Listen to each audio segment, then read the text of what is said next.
지난 안식일에 저희들이 이 차량 헌금과 그리고 성경학교 헌금을 하게 되었습니다. 1,000만 원 목표로 했는데 751만 원이 작정이 되었다는 소식을 들었습니다. 승용차 한 대 값이 3천만 원인데 이미 2,300만 원은 준비가 됐거든요. 그러니 700만 원을 가지고 3천만 원짜리 차를 산다는 이야기는 거저죠. 그러지 않습니까? 이렇게 차를 산다고 하면 아마 10대라도 살 수 있는 차라고 생각이 듭니다. 그런데 구원은 이거보다 더 쉽습니다. 3천만 원짜리 차 하나 사는데 700만 원으로 차를 사는 것도 쉬운 일인데 쉽지 않으세요? 되게 쉬운 일이거든요. 만약에 저한테 700만 원을 내고서 당신 앞으로 명의를 하라 그러면 제가 바로 할 것 같아요. 근데 구원은요, 이거보다 훨씬 쉬운 게 구원이라고 성경은 말씀하고 있거든요. 한 목사님은 이렇게 얘기를 합니다. 우리가 멸망받기보다 구원받기가 훨씬 더 쉬움에도 불구하고 많은 하나님의 백성들이 구원의 길에서 물러서고 있다고 이렇게 말씀을 합니다. 제가 이제 구원과 관련된 여러 책을 읽는 가운데 이 보석 같은 말씀들을 이렇게 주는 그 말씀들을 계속 발견하게 됩니다. 이 더넴이라고 하는 한 목사님은 하나님은 구원하는 일에 종사하시지 사람들을 멸망시키는 일에 종사하지 않는다, 이렇게 말씀하셨더라고요. 근데 우리 생각에 보면 구원의 길을 걸어가는 것은 굉장히 어렵고 힘든 것처럼 보이고요. 멸망하는 길이 막 대로처럼 열린 것처럼 보이는데, 그러나 하나님의 말씀에는 구원받는 일이 훨씬 더 쉽다 말씀하셨어요. 왜 그런지 오늘 세 번째 시간 이 구원의 은혜를 찾아가 보도록 하겠습니다. 오늘 말씀의 제목은 누가 성도인가? 누가 성도인가? 우리가 보통 성도 그러면 교인 한 분 한 분을 말할 때 일반적으로 성도란 표현을 쓰진 않습니다.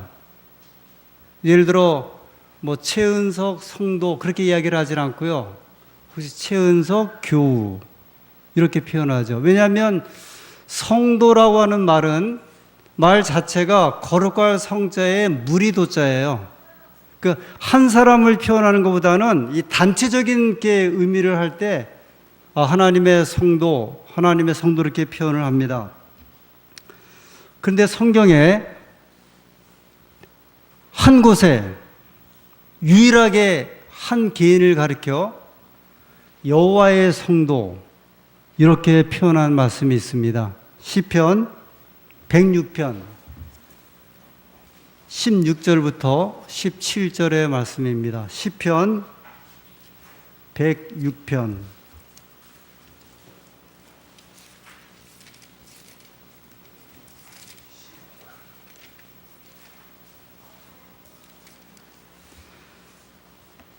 시편 106편 16절 17절 구약성경 880페이지입니다.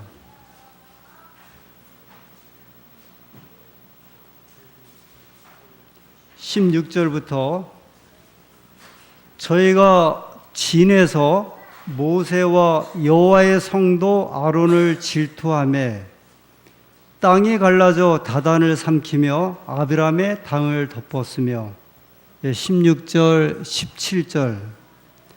근데 16절에 저희가 진에서 모세와 여호와의 성도 아론을 질투하며 이렇게 말씀이 소개됩니다.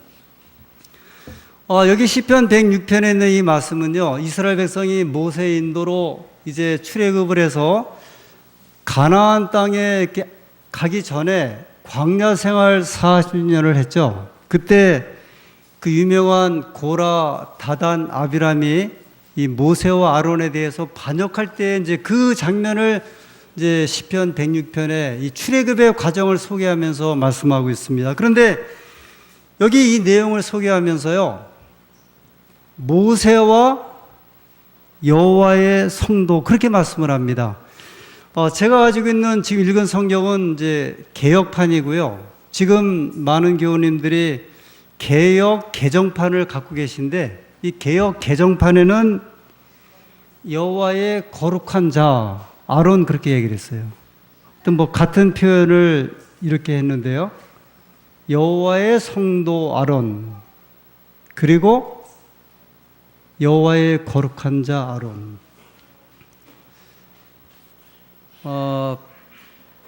지난 금요일이네요. 지난 금요일에 기상도 집사님이 이 모세에 대한 이제 그 제목으로 모세에 대한 게 말씀을 전하게 되었는데 혹시 기억하십니까?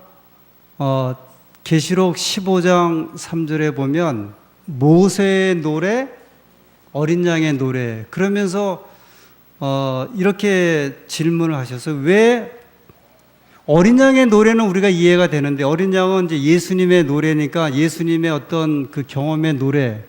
근데 왜 하필이면 모세의 노래라고 했을까? 그러면서 이제 궁금함을 이렇게 표하면서 그 말씀을 풀어가셨습니다. 근데 오늘은요, 왜 여호와의 성도 아론일까 이거예요. 이 앞에는 누가 나오냐면 모세가 나오거든요.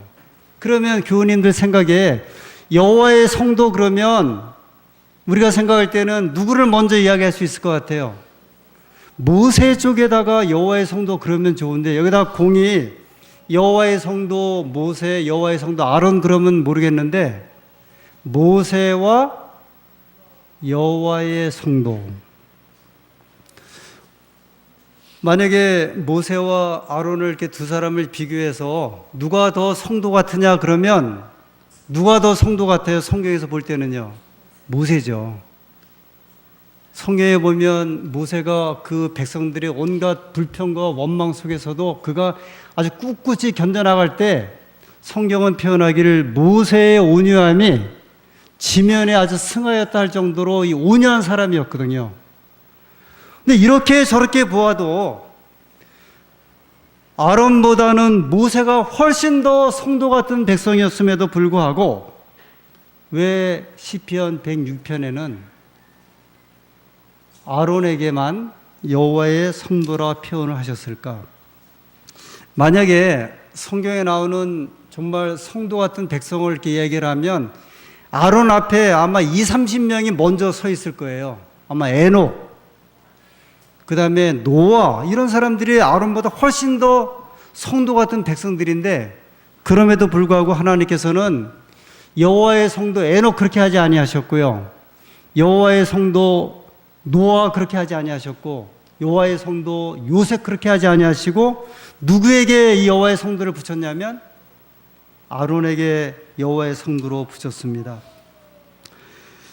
이것은 오늘 우리가 하나님의 구원에 대한 기별을 살피고 하나님의 은혜에 대한 이 말씀을 좀 보면서 하나님께서는 아론에 대해서 우리가 생각하고 있는 것 생각 이상으로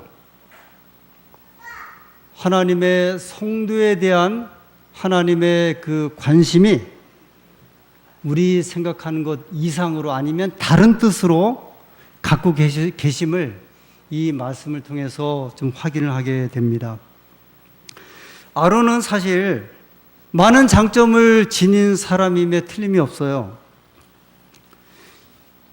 이 부조와 선지자 427페이지에 보면 엘렌 G 화이트는 이렇게 아론을 표현하셨는데 이 세상에서 산 가장 저명한 중에 한 사람이 아론이다 이렇게 이야기를 했어요. 그러니까 아마 엘렌 G 화이트이 보기에 이 아론은 성경에 나오는 아주 유명한 하나님의 종들 가운데 한 사람이었으면 틀림이 없습니다. 성경에 보면 아론이 출애굽에 이제 등장을 하죠. 하나님께서 모세를 저 미디안 광야에서 부르셨습니다.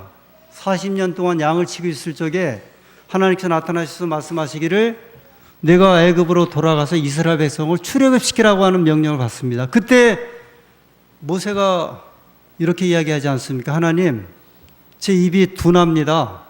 40년 동안 저 미디안 땅에 살면서 애굽 말 다 잊어버렸고 말도 잘 못합니다. 그때 하나님께서 가라, 내 백성을 출애굽시켜라. 그럼에도 불구하고 모세가 계속 거절하니 하나님께서 모세를 향해서 노를 바라시면서 내 형 아론이 있지 아니하냐? 내가 말을 못하면 누가 대신 말을 해줄 것이다? 내 형 아론이 말을 하게 될 것이다. 그래서 사실은 모세가 아론을 힘입어서 그가 미디안 광야에서 40년 동안 그 양을 치다가 마침내 도망쳐 나온 애굽으로 들어가게 되었습니다. 출애굽기 7장 10절에 이 내용이 소개됩니다. 출애굽기 7장 10절.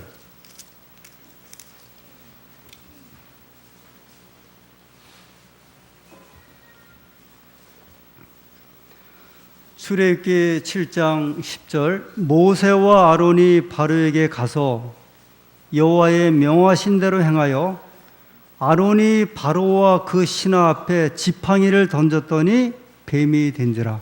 마침내 모세와 아론이 바로 왕을 만나고 내 백성을 하나님께서 보내라 하신다 이렇게 할 때 바로가 거절을 하고, 이때 모세와 아론이 바로 왕 앞에 섰는데 지팡이를 던지죠. 모세의 지팡이를 던지는데 누가 지팡이를 던집니까? 아론이 지팡이를 던져요. 그 지팡이가 이제 뱀이 되죠. 출애굽하는 역사에 있어서 아론도 이 성경에 보면 그가 그 역할에 아주 앞장서서 일했던 모습이 나옵니다. 첫째 재앙, 나일강이 피로 바뀌죠. 둘째 재앙이 내리죠. 개구리 재앙이 내립니다. 셋째 재앙이 내리죠. 이 재앙이 내립니다. 그런데 이 첫째 재앙, 둘째 재앙, 셋째 재앙이 내릴 때 그 첫째 재앙과 둘째 재앙과 셋째 재앙을 내리도록 명령한 사람이 누군지 아세요? 모세이겠어요? 아론이겠어요? 아론이에요. 첫째 재앙, 나일강이 피로 바뀌게 하고, 둘째 재앙, 나일강에서 개구리가 올라오게 하고, 셋째 재앙, 이가 내릴 때요, 저는 모세가 그 일을 한 줄 알았어요. 지팡이를 내리치면서 예를 들어 강이 피로 변하라고 명령을 하고 개구리가 올라오라 하는 줄 알았는데 누가 했냐면 아론이 했어요. 그러니까 이 말씀을 보니까 그때까지도 모세는 쭈뼛댔던 것 같아요. 마음의 용기도 없고 그 뒤로 물러섰을 때 누가 그 일에 앞장서서 했냐면 첫째 재앙에서 셋째 재앙이 내릴 때까지도 누가? 아론이요. 그래서 이 아론이 하나님께서 일을 하실 때 모세 못지않게 정말 장점도 많고 용기가 있었던 사람이었고요. 말도 잘했습니다. 하나님께서 모세를 신의 산으로 이렇게 부르시죠. 그래서 하나님께서 이제 그 명령을 주실 때 모세만 부르신 것이 아니라 아론도 같이 이 신의 산으로 데리고 가셨어요. 그러니까 이 아론은 이 출애굽 역사에 보면 모세 못지않게 이렇게 일을 했던 그런 사람이었습니다. 그리고 더 놀라운 것은 이 구속의 역사를 가르쳐주는 성소를 세우고 제사장을 세우고 대제사장을 세울 때 초대 대제사장이 누구예요? 아론이에요. 아론. 그래서 이 아론은 이 구원의 역사에 있어서 성경에 보면 굉장히 밝고, 그러면 하나님이 일을 함에 있어서 뚜렷한 인물로 등장을 하는데, 그런 반면에 아론의 생애를 보면 어두운 면들이 이제 보이기 시작을 합니다. 여러분, 아론이 결정적으로 하나님께 반역하고 그가 죄를 짓는 일이 벌어지는데 그게 무슨 사건이죠? 아론의 유명한 사건이요. 금송아지 사건이죠. 금송아지요. 이때는 어떻게 된 연고인지 모세만 시내산에 올라가 있었어요. 근데 성경에 보면 모세가 시내산에 올라간 지 40일이 지났을 때였거든요. 그 백성들이 늘 백성들은 이렇게 가시적인 거를 이제 좀 좋아하죠. 이게 눈에 안 보이는 것보다는 눈에 보이는 지도자가 앞에 있어야 되고 무엇인가 하나님께서 이끄시는 그게 보여야 되는데 출애굽시켰던 모세가 시내산에 올라갔는데 40일이 지나도 내려오질 않아요. 이랬을 적에 백성들이 아론에게 이제 충동하지 않습니까? 우리를 위해서 신을 하나 좀 만들자. 그래서 만든 신이 뭐예요? 금송아지예요. 아론이 좀 인내하고 이 백성들을 이렇게 좀 다독거리면서 아니라고 좀 기다려보자.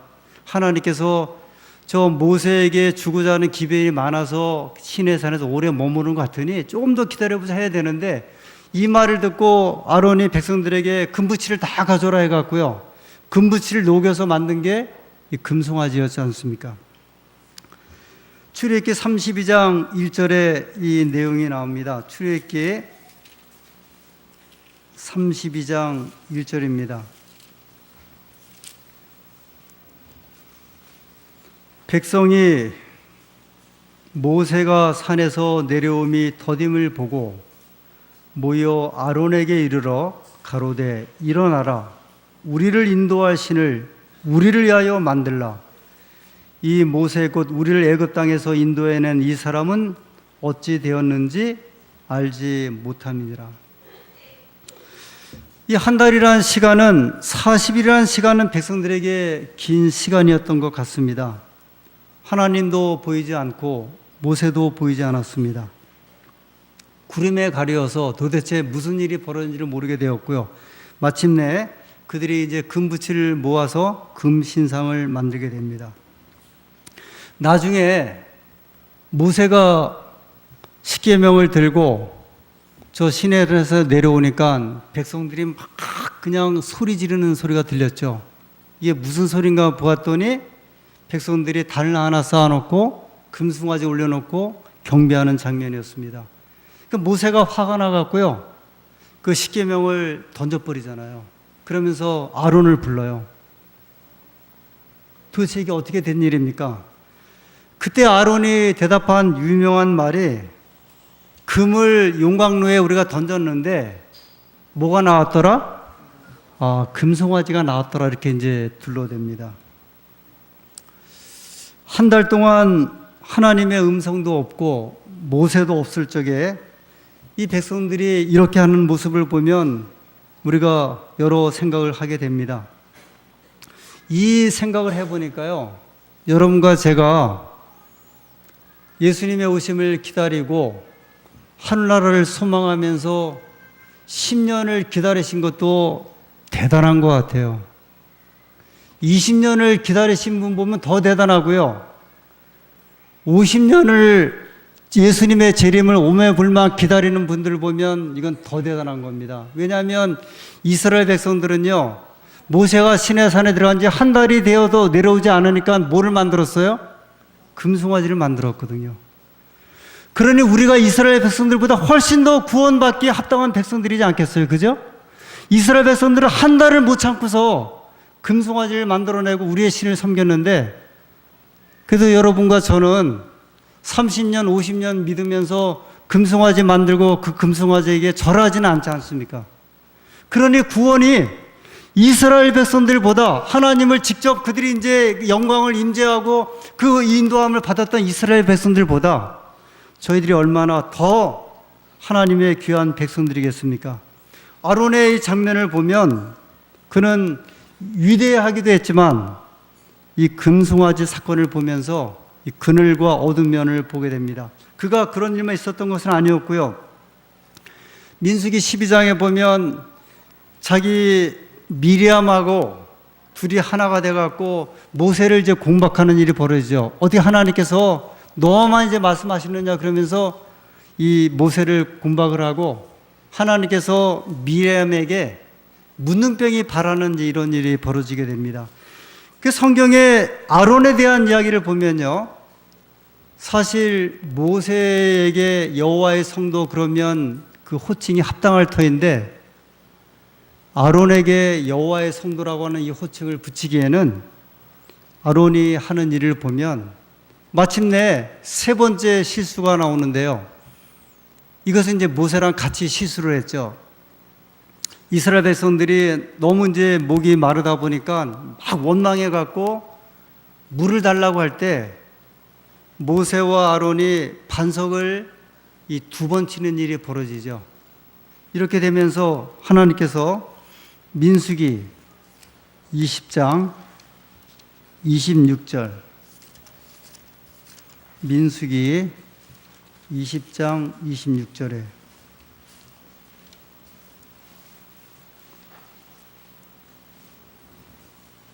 (25절부터) 보겠습니다. 이게 이제 반석을 두 번 치고 난 다음에 일어난 사건이거든요. 25절에 너는 모세에게 한 말입니다. 아론과 그 아들 엘르아사를 데리고 호르산에 올라. 26절에 아론의 옷을 벗겨 그 아들 엘르아사에게 입히라. 아론은 거기서 죽어 그 열조에게로 돌아가리라. 28절 모세가 아론의 옷을 벗겨 그 아들 엘르아사에게 입히매 아론이 그 산 꼭대기에서 죽으니라. 여러분, 여기 상당히 이 슬픈 이야기가 등장을 하는데요. 하나님께서 아담과 하와가 창세기 3장에 범죄했을 적에 그 벌거벗은 아담과 하와를 하나님께서 어린 양의 가죽을 이제 벗겨갖고 아담과 하와를 입히셨던 하나님이잖아요. 그런데 이 민수기에 보면 그렇게 그 백성들의 죄악을 덮어주시고 감사하셨던 하나님께서 이 아론이 반석을 두 번이나 치는 그 사건을 하니까 그를 저 호르산에 그 큰아들 장자와 함께 데리고 올라가더니 아론의 옷을 벗겨갖고 누구한테 입혀요? 그 큰아들에게 입히는 모습입니다. 이게 정말 슬픈 경험이에요. 그 어떻게 보면 그 아론이 거기서 123살의 나이로 아론이 호르산에서 아들이 보는 앞에서 옷 벗김을 당한 다음에 거기서 죽어서 이렇게 잠이 드는 장면이에요. 근데 이런 아론을 시편에는 뭐라고 표현했냐면, 이 슬픈 경험을 한 이 아론을 하나님께서는 여호와의 성도 그렇게 부르셨어요. 여기서 왜 그랬을까요? 아론이 이렇게 금송아지도 만들고요, 그 반석도 두 번이나 치고 자기 여동생 미리암하고 모세를 향해서 이제 반역을 하면서 이런 했던 아론임에도 불구하고, 그래서 저 호르산에서 쓸쓸하게 죽어간 그 아론이었는데 시편 106편에 보면 하나님께서 아론을 뭐라고 부르시냐면 여호와의 성도. 이 유일해요. 한 개인을 가리켜서 여호와의 성도 이런 말씀은 처음이거든요. 그러니까 도대체 어떻게 된 거예요? 아론이 범죄했거든요. 그런 사람에도 불구하고 하나님께서는 왜 모세에 대해서 여호와의 성도 그렇게 하지 아니하셨고 아론에 대해서 여호와의 성도 그랬을까? 이게 금요일 저녁은 아니지만 어떻게 생각하십니까? 한번 주거니 받거니 답을 좀 듣고 싶은데 왜 하나님께서 아론이 거룩하지 못한 일을 많이 했습니다. 그럼에도 불구하고 그의 죄를 보신 것이 아니고 죄들에도 불구하고, 이게 굉장히 중요한 내용인데요, 하나님께서 아론의 죄들에도 불구하고 죄를 보신 것이 아니라 그를 뭐라고 보셨냐면 여호와의 성도다, 그렇게 보셨어요. 이것이 우리가 생각하는 이제 하나님 앞에 서 있는 우리들에 대한 모습에 대한 하나님의 이제 보심에 대한 차이입니다. 아론은 그가 범죄하고 그가 죄를 지었지만 아론의 직분이 무슨 직분이었어요? 대제사장이었어요. 대제사장은 무슨 일을 하는 일이었죠? 어린 양을 상징하는 예수님을 위해서 어린 양을 잡으면서 끊임없이 하나님의 구원에 대한 이야기를 끊임없이 올리는 그 직책이 누구였냐면 아론이었어요. 아론은 그 평생에 어린 양 되시는 예수님을 그가 봉사하고 헌신하고 그를 섬기는 그 백성이었어요. 우리가 생각할 때 죄를 통해서 죄가 우리를 지배하고 내가 죄를 지으면 그 죄가 나를 사로잡아서 구원받지 못하게 될 것이라는 그런 생각을 가지고 있는 저희들에게 하나님께서는 아론을 달리 보이셨어요. 하나님께서 사람을 구원하시는 이야기를 참 많은 목사님들이 여러 이제 예증을 통해서 보여주시는데 한 목사님은 이 지폐에 대한 예증을 보여주셨더라고요. 여러분, 제가 여기 5만 원짜리 지폐를 가지고 있는데요. 이거 갖고 싶으신 분 한번 손을 들어보세요. 여러분 계시죠? 그러면 조건이 있는데요. 제가 이것을 그냥 드리는 것이 아니라 이렇게 구겨서 드리는데 그래도 받으시겠어요? 그래도 받으세요. 제가 한 이야기를 한 목사님이 이걸 가지고 사람들 앞에서 이 돈을 가지고 막 밟았어요. 이래도 받으시겠어요? 왜요? 사실 이거는 진짜 돈은 아니에요. 제가 그냥 왜냐하면 진짜 돈을 그러면 이게 너무 화폐가 그래서 가짜 돈이지만 아무튼 제가 출력을 했는데 아무튼 이게 진짜 돈이라고 생각을 하고 이렇게 막 밟고 문드러졌음에도 불구하고 왜 이걸 원하시는 거예요? 이 돈의 가치는 바뀌어요, 안 바뀌어요? 안 바뀌어요. 왜 이 목사님이 이 예정을 드셨을까요? 사람이 범죄해도 범죄한다고 하나님이 그 사람을 구원했을 때 그 사람의 가치가 바뀌어요, 안 바뀌어요? 안 바뀌어요. 이게 지금 우리가 보는 하나님이 보시는 아론에 대한 시선인데 그것은 우리와 똑같다 이야기를 합니다. 저희가 이 예증이 아직도 이해가 안 되시면 자녀들이 있죠.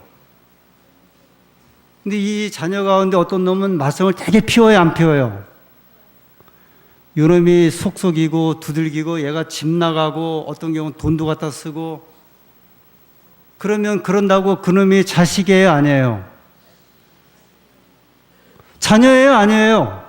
자녀예요. 그렇지 않습니까? 내가 여러 자녀가 있는데 이 아이가 정말 속을 새기고 막 거절하고 별짓을 다 했는데 이 아이가 들어와요. 그러면 부모가 너 내 자식 아니까 나가라 그러는 부모 있어요? 왜 그걸 그렇게 안 하십니까? 내 자녀이기 때문에 그래요. 그러면 동일한데 지금 이제 제가 이 구원회관에서 책을 이렇게 계속 보면서 제가 전에 생각하지 못했던 하나님이 사람을 구원하신 이야기가 정말 보석처럼 바뀌었는데 제가 그랬죠, 처음에. 멸망받기보다 구원받기가 더 쉽다 그랬어요, 어렵다 그랬어요? 구원받기가 훨씬 더 쉽다 그랬는데 우리는 살아오면서요, 내가 20년, 30년, 50년 신앙하면서 신앙하는 게 더 쉬워요, 어려워요? 자꾸 어렵거든요.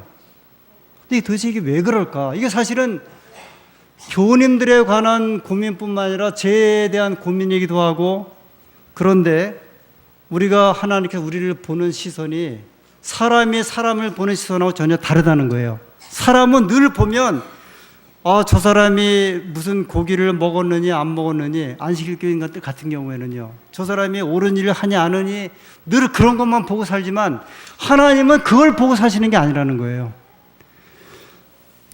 여러분, 어제는 내가 구원받은 것 같은데 오늘은요 아닌 것 같은 경험을 하시죠?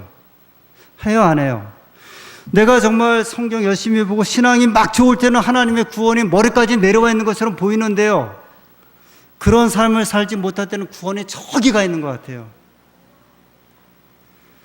이건 다 우리 개인이 가지고 있는 감정이에요.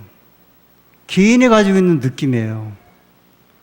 그러면 어제는 구원받은 것 같고 오늘은 구원받지 않은 것 같은데, 그게 어제 오늘 하루가 아니라 아침에는 내가 성경 보고 할 때는 구원받은 것 같은데 아침에 좀 남편하고 싸우고 애들하고 싸우면 바로 그 아침에 구원받은 그 느낌이 그날 점심이 어떻게 돼버려요? 다 사라지거든요. 그래, 여러분 생각해 보세요. 구원이 이렇게 들락달락 하는 거예요. 하나님이 주신 우린 구원이 어느 날 아침에는 들어왔다 저녁에는 나갔다 그렇게 하십니까? 우리가 생각하는 구원은 순전히 누구의 의지, 누구의 생각에 자꾸 좌우되어 있냐면 우리 개인의 생각과 의지에 좌우되어 있어요. 어느 날은 내 구원이, 하나님이 나를 구원하심이 정말 가까운 것처럼 보이는데 어느 날은 구원이 뒤로 빠져 있고, 우리의 결심이나 우리가 처한 환경으로 인해 우리가 넘어지고 구겨지고 땅에 묻히고 더러워져서 무가치하다고 느낄 수 있습니다. 그러나 무슨 일이 일어났고 무슨 일이 일어난다 해도 상관없이 하나님의 앞에서는 무가치한 존재는 없다고 성경은 우리에게 말씀을 합니다. 그것이 이제 하나님 우리에게 베풀으신 구원에 관한 이야기예요. 마치 우리가 아이들을 키울 때 이 아이들이 어려서부터 키워서 성장해서 쭉 지나갈 때 그 아이가 어려서부터 아니면은 나이가 40이 되든 50이 되든 70이 되든 그 아이가 내 자녀이면 틀림이 없잖아요. 그 내 자녀가 내 자녀이지 않는 그런 적은 없음에도 불구하고요, 우리는 종종 구원을 괴종시계의 시계추같이 생각을 해요. 이렇게 내 구원이 이루어진 것 같았다가 어느 때는 이쪽으로 옮겨가면 구원이 나간 것 같기도 하고요. 어느 날은 구원이 들어왔다가 어느 날은 구원이 나가 있기도 하고요. 사실은 이것은 자기 자신이 판단하는 자기 자신의 경험이에요.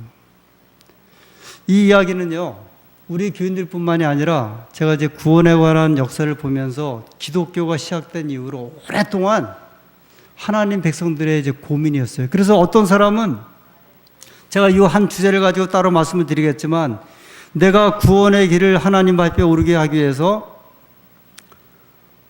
내가 선한 행위를 좀 살아보자. 자, 요 하나 질문을 좀 하고 이야기를 한번 좀 정리를 하도록 하겠습니다. 구원이 도덕적인 행위하고 연관이 있습니까? 없습니까? 이거 한번 좀 생각해 보세요.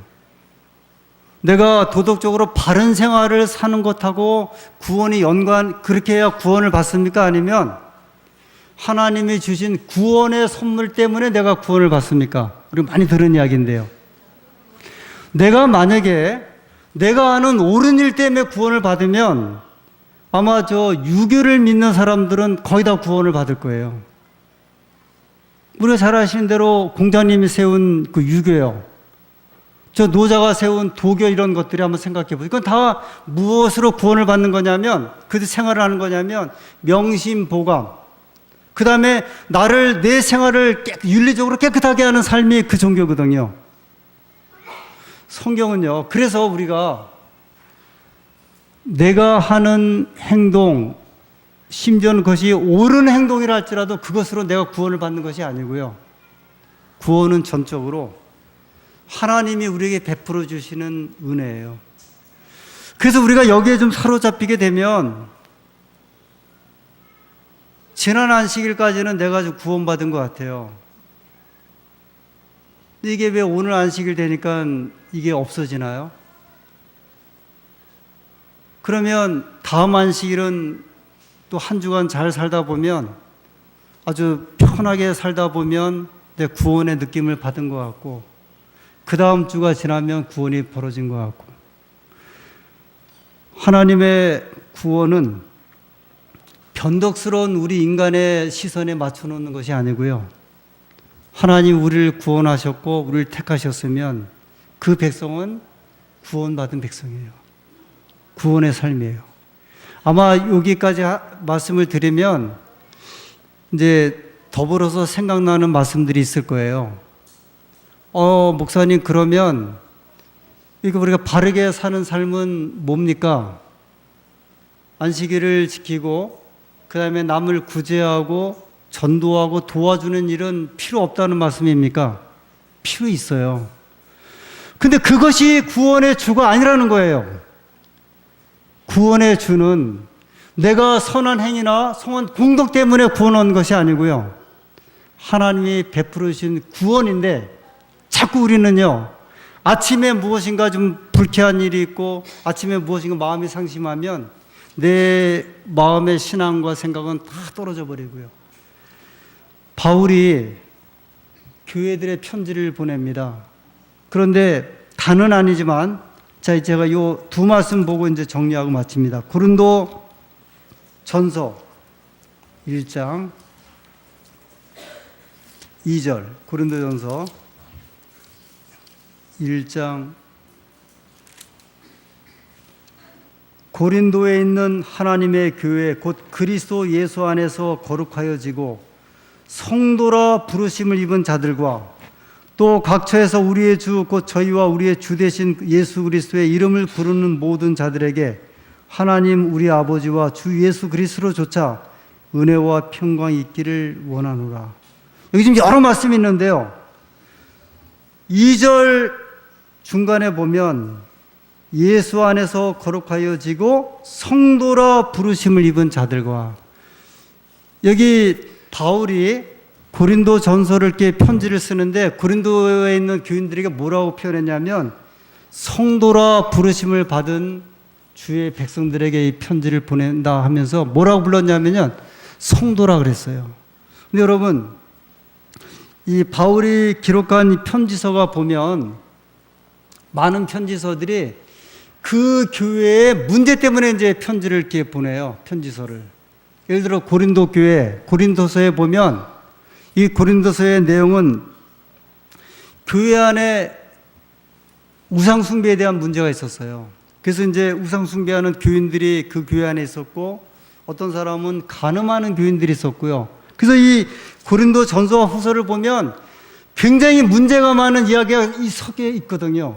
그런데 그 교회에다가 편지를 보내면서 바울은 뭐라 그러냐면 성도라 이야기를 한 거예요. 성도라. 이 이야기는요, 이 백성들이 불완전하고 아직 하나님의 백성들이 아니었음에도 불구하고 바울은 뭐라고 표현했냐면 하나님의 성도다 이렇게 말씀을 합니다. 왜냐하면 그들이 어려운 환경 가운데서도 주 예수 그리스도를 개인의 구세주로 삼고 그들이 실수를 저질렀음에도 불구하고요, 그들이 하나님의 사명에 헌신했기 때문에 사도 바울은 고린도 성도들에게 성도라 이렇게 말씀을 합니다.